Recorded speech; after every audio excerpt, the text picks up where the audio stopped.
और लगातार तस्वीरों के जरिए आप समझे किस तरीके से यूक्रेन में अलग अलग शहरों पर हमले लगातार जारी है और ऐसे में अब राजधानी कीव पर कोहराम लगातार मचा हुआ है। बड़ी खबर आपको बता दें, खार्किव में एक और बड़ा हमला हुआ है। खार्किव में पुलिस मुख्यालय पर हमला किया गया है रूसी सैनिकों की तरफ से।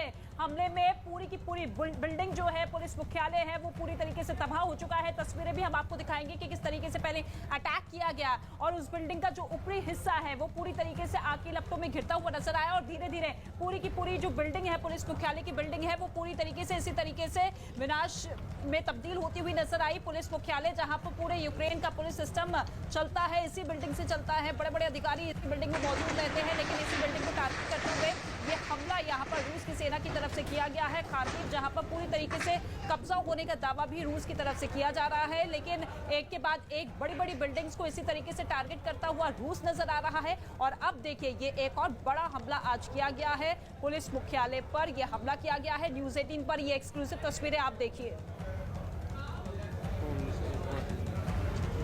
और ये दो तस्वीरें आप जरा देखिए। पहली पुलिस मुख्यालय की तस्वीर जहां पर यह हमला किया गया, इसके साथ ही उसी बिल्डिंग को किस तरीके से आग के गोले में तब्दील किया गया, क्योंकि जो ऊपरी हिस्सा देख रहे हैं आप, जो टॉप एंगल आप देख रहे हैं, देखिए पहले आग लगी और उसके बाद धीरे धीरे उसका जो मलबा है इस बिल्डिंग का मलबा वो चारों ओर इसी तरीके से बिखरता हुआ नजर आया और धीरे धीरे ये पूरी की पूरी बिल्डिंग जो है तबाह होती हुई नजर आई और इसी तरीके का कोहराम जो है पूरे यूक्रेन में बना हुआ है।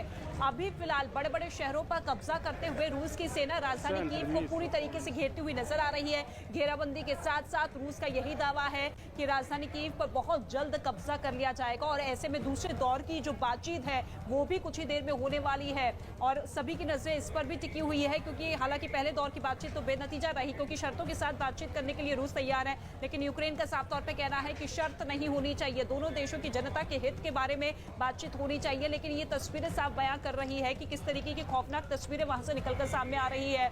भय का माहौल बना हुआ है क्योंकि रूस ये भी चाहता है कि एक तरीके से डर वहां पर पैदा किया जाए ताकि वहां की जनता, वहां की सेना अपने आप सरेंडर कर दे।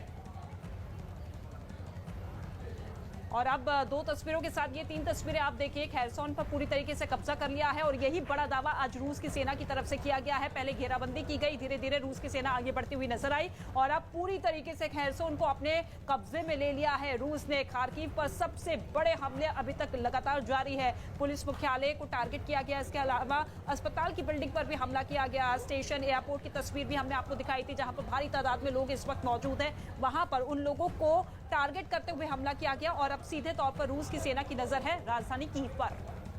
और इस बीच एक और बड़ी खबर आ रही है। यूक्रेन ने दावा कर दिया है, यूक्रेन का दावा इस बार उन्होंने 6000 रूसी सैनिकों को मार गिराने का किया है। साथ ही यूक्रेन ने रूस के जब्त किए गए हथियार और सैन्य वाहनों की तस्वीर जारी कर दी और बताया कि रूसी सेना को इस युद्ध में बड़े स्तर पर नुकसान हुआ है।